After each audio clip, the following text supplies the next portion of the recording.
بسم اللہ الرحمن الرحیم۔ الحمدللہ آج ہمارا دوسرا پارہ ہے، اس کے مضامین، اس کا خلاصہ آج آپ کے سامنے پیش کروں گا۔ ایک مرتبہ سرکار دو عالم صلی اللہ علیہ وسلم کے پاس عتبہ بن ربیعہ یہ آیا اور اس کا یہ گمان یہ تھا کہ اپنی سحر بیانی کے ساتھ حضور کی بارگاہ میں آئے گا اور آپ کو معاذ اللہ مبہوت کر دے گا اور اس کے بڑے جوہر دکھائے گا۔ اس نے آ کے باتیں شروع کر دی، دنیاوی پیشکش کی، مال و متاع کی پیشکش کی، دیگر سامان کی پیشکش کی۔ میرے آقا دو عالم کے داتا صلی اللہ علیہ وسلم نے سورہ حامیم سجدہ کی 13 آیات آپ نے تلاوت فرمائی۔ جیسے ہی میرے نبی نے تلاوت فرمائی ابھی خاموش ہو گیا اور سنتا رہا، خود مبہوت ہو گیا اور واپس اپنی قوم کے اندر آیا اور آ کر کہنے لگا کہ میں نے رسول اللہ سے ایسا کلام سنا ہے کہ باخدا اس سے پہلے اس کی مثل کوئی کلام نہیں سنا۔ کہا کہ نہ وہ شعر ہے، نہ وہ جادو ہے، نہ وہ کہانت ہے، ان قریب اس کا ایک بہت بڑا نتیجہ ظاہر ہو کر رہے گا اور اسلام پھیل کر رہے گا۔ تو یہ پتہ چلا کہ عتبہ بن ربیعہ اسلام کا دشمن ہے، پیغمبر اسلام کا دشمن ہے، مگر جب قرآن کا اعجاز سنتا ہے، قرآن کی زبان سنتا ہے تو خود مبہوت ہو کر رہ جاتا ہے۔ تو پتہ یہ چلا کہ دنیا کی تمام فصیح، عرب کے بڑے بڑے فصحا، تمام بلیغ، وہ قرآن کی فصاحت کے آگے سجدہ ریز ہو جاتے ہیں اور جھک جاتے ہیں، تسلیم کرتے ہیں کہ قرآن جیسی کتاب اور اس جیسا بیان پوری دنیا میں اس کی مثل کچھ نہیں ہے۔ پہلا پارہ جب ختم ہوتا ہے کہا کہ یہ بنی اسرائیل کی عادات تھی، یہ ان کا طریقہ تھا جو تمہارے سامنے بیان کر دیا گیا، ان کی کمائی ان کے ساتھ ہے اور تمہاری کمائی تمہارے ساتھ ہے، اور اللہ تعالیٰ تم سے پرسش کرے گا اور ان کے بارے میں تم سے پرسش نہیں ہوگی، ہر ایک سے وہی پرسش ہوگی جو وہ عمل کرے گا۔ دوسرے پاری کے اندر سب سے پہلے جو تذکرہ ملتا ہے آپ جانتے ہیں، کہا گیا کہ قل للہ المشرق والمغرب یہدی من یشاء الی صراط مستقیم۔ اے حبیب آپ فرما دے، کہا کہ بیوقوف لوگ قبلے کی تبدیلی کے متعلق سوال کریں گے، کیونکہ جب مسلمان مدینے کے اندر آئے ہیں، صحابہ آئے ہیں، مہاجرین آئے ہیں، تو ان کا قبلہ بیت المقدس رہا، قبلہ اول۔ تو اب یہ دیکھنا مقصود یہ تھا کہ رسول کی اتباع کرتے ہیں یا ان کا دل ابھی تک وہیں پر خانہ کعبہ کی طرف جھکا ہوا ہے، یہ رسول اللہ کی اتباع کی طرف جھکا ہوا ہے۔ اب صحابہ اس آزمائش پر کامیاب اترے ہیں اور تقریباً 17 ماہ کے آس پاس، اور انہوں نے قبلہ اول کی طرف نماز پڑھی ہے، اور اب دل میں خواہش یہی تھی میرے نبی کی، بار بار خواہش ابھر کر آتی تھی، کاش وہی مسلمانوں کا قبلہ بن جائے، بیت اللہ شریف مسلمانوں کا قبلہ ہو جائے۔ اب لوگوں نے باتیں کرنا شروع کر دی ہے۔ اللہ نے فرمایا قل، اے حبیب آپ فرما دے، للہ المشرق والمغرب یہدی من یشاء الی صراط مستقیم۔ فرما دے کہ سارا مشرق، سارا مغرب، یہ شمال جنوب، یہ ساری سمتیں اللہ ہی کے لیے ہے اور وہ جسے چاہتا ہے سیدھی راہ پر چلاتا ہے۔ فرمایا قد نرا تقلب وجہک فی السماء، ہم دیکھ رہے ہیں اے حبیب آپ کا بار بار آسمان کی طرف نگاہ اٹھانا، فَلَنُوَلِّيَنَّكَ قِبْلَةً تَرْضَاهَا، تو ضرور ہم تمہیں پھیر دیں گے اس قبلے کی طرف جو آپ کی خوشی ہے، فَوَلِّ وَجْهَكَ شَطْرَ الْمَسْجِدِ الْحَرَامِ، تو پھر ابھی پھیر لیجئے اپنا منہ مسجد حرام کی طرف۔ یعنی حضور بار بار آسمان کی طرف دیکھتے تھے، یہ ادا بھی اللہ تعالیٰ نے قرآن میں بیان فرما دی ہے۔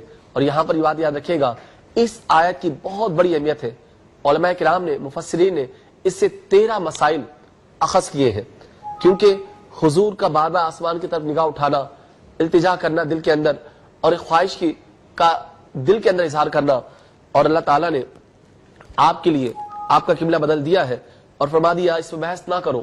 فرمایا کہ تمام مشرق ہو یا مغرب، شمال ہو یا جنوب، یہ سمتیں کیا ہے؟ سمت تو اصل یہی ہے کہ تمہارا دل کے ساتھ اس کی بارگاہ میں جھک جانا، یہ ساری سمتیں اسی کے لیے ہیں۔ الذین آتیناہم الکتاب یعرفون کما یعرفون ابناءہم، کہا کہ جنہوں نے اپنی کتاب عطا فرمائی وہ آپ کو اس طرح جانتے اور پہچانتے ہیں کہ جس طرح اپنے بیٹوں کو پہچانتے ہیں، کیونکہ تمام آسمانی کتابوں کے اندر میرے نبی کا تذکرہ ہے، میرے نبی کا چرچا ہے۔ آسمانی کتاب، ہر کتاب کے اندر، ہر صحیفے کے اندر رسول اللہ کا آنا اور آپ کے آنے کی خوشخبری حضرت عیسیٰ نے بھی دی ہے، آپ کے لیے دعا ابو الانبیاء حضرت ابراہیم علیہ السلام نے فرمائی ہے، اور اس لیے اہل کتاب آپ کو اس طرح پہچانتے تھے، الذین آتیناہم الکتاب یعرفونہ